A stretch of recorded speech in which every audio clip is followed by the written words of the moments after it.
এরকম একটা ড্রেস আমার আসলে পরার খুব ইচ্ছে। গোল্ডের রিং করে করে দেওয়া ড্রেসটা নতুন নিউ, কেউ এখনো পরেনি বাংলাদেশে। দুবাইতেও টানা আমার 1-2 বছর থাকা হয়েছে। সব কালচারটা এখন আমার কাছে খুব প্রিফারেবল এবং প্র্যাকটিস হয়ে গেছে। হ্যাঁ, ওখান থেকে একটা ড্রেস দেওয়া হয়েছে। দেখেন ওখানে তো বিভিন্ন ব্র্যান্ড যখন থাকে তখন ওনাদের যে ব্যাপারটা থাকে লাইক যে স্পন্সর এলএলসি করতে হয়, ওখানে একটা লোকাল পার্সন অ্যাড করতে হয়। তো আমাদের অনেকগুলো ফ্যামিলি বিজনেস বা কোম্পানি আছে, সেটার সাথে ওনাদের লোকাল পার্সন অ্যাড করা। তো এটা অনেক বছরেরই। তো যখন তাদের সঙ্গে আমার দেখা হয়, তাদের বাসায় যখন আমি খাওয়া দাওয়া করতে যাই, লাঞ্চ বা ডিনারের দাওয়াত থাকে, তখন আমি দেখতাম তারা সুন্দর সুন্দর ড্রেস আপ করতো, তাদের ওয়াইফ মেয়েরা। তখন আমি বলেছিলাম এরকম একটা ড্রেস আমার আসলে পরার খুব ইচ্ছে, কোথা থেকে কালেক্ট করা। তো বলে এটা তো আপনি আসলে পাবেন না, এটা তো দুবাইতে আমরা অর্ডার করে বিভিন্ন কাস্টমাইজ করে নিয়ে আসি। তো ওইটা আসলে যে স্টোন গুলো ইউজ করা, ওখানে হচ্ছে পিওর স্টোন গুলো ওরা ইউজ করেছে। কিছু কিছু আছে ওখানে যে ওটা তো আসলে রিয়েল ভাবে দেখেননি, ওখানে গোল্ডের রিং করে করে দেওয়া, এই জন্যই আসলে ওটা নাকি এত প্রাইস। বুর্জ খলিফাতে যে তোলা হচ্ছে, কারণ ওদিন আমি ওই ড্রেসটা পরে ঘুরছিলাম, তখন আমাকে বললো একটা শুট করে ফেলা বেটার।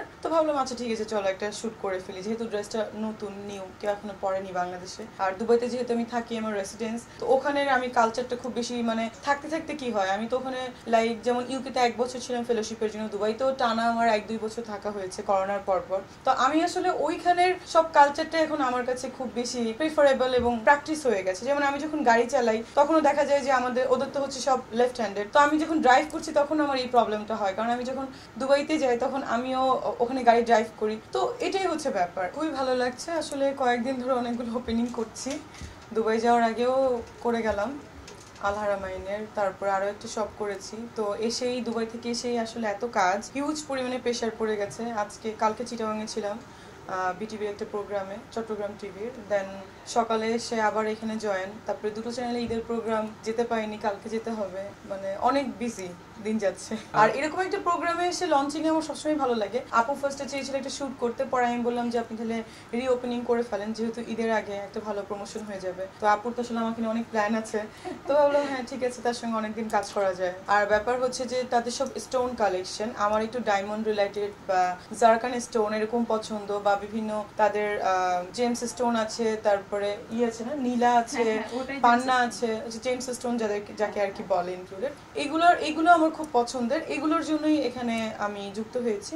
আর এই যে দুটো রিং দেখতে পাচ্ছেন, দুটোই সুতরা থেকে আমাকে স্পন্সর করা হয়েছে। বাট যদিও গলারটা কারেন্ট এটা ডায়মন্ডের, এটা দুবাই থেকে আনা হয়েছে। সো বাকি আরো নিব। এখন তো সবেমাত্র আসলাম, অনেক কিছু আমাকে পাঠিয়েছে, বাট আমি দুবাই থাকার কারণে আমি ওপেন করতে পারিনি বা দেখতে পারিনি। বাট তাদের কালেকশন আমার খুব পছন্দ হয়েছে। রাস্তার জায়গাটা 100% ঠিক আছে, কারণ আমিও যে কোনো একটা প্রোডাক্টের সাথে ব্র্যান্ডের সাথে যুক্ত হলে আমি আগে তার গুণগত মানটা আমি নিজে ইউজ করি বা নিজে জানার চেষ্টা করি, তারপরে আমি মনে করেন এটার সাথে অ্যাড হই। তো শুক্তারার যেটা স্পেশালি, যেখানে স্টোন জেমস স্টোনগুলোর দামও কিন্তু কম, যেটা কিন্তু জেমস স্টোন অনেক এক্সপেন্সিভও আছে, বাট ওনারা প্রফিটটা খুবই কম রাখে এবং জিনিসগুলো খুব অথেন্টিক, যেটা হচ্ছে মানুষ এসে চোখ বন্ধ করে বিশ্বাস করতে পারবে। এক কথায় বলার যেটা একটা অথেন্টিক জেমস স্টোনের বা জারকান স্টোনের একটা অথেন্টিক শপ।